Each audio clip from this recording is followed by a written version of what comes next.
How to turn on two-step verification in Gmail. Hi guys, welcome to our channel. Let's begin. In this video, I will guide you on how you can turn on two-step verification in Gmail. For this, you want to open up any web browser and head over to mail.google.com. Make sure to sign into your account. Now click on your profile picture and click on Manage your Google account. Over here, you want to click on the security option.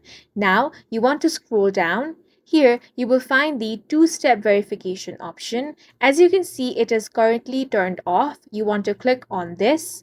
Once you click on this, it will take you to another page. Now here, you first of all want to verify your identity. So for that, enter your password. Then you want to click on the next option.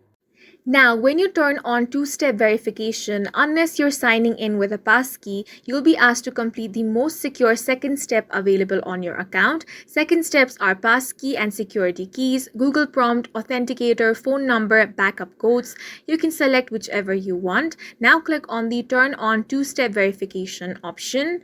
After it has been turned on, you can add more sign-in options. So if you want to add a phone number, you can do that. If you want to add backup codes, click on this option.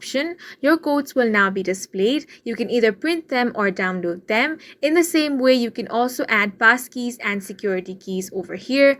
Or you can also use an authenticator app, and in this way you can turn on the two-step verification on Gmail. And that's it for this video. If you found it helpful, please make sure to hit the like button and subscribe for more videos like this.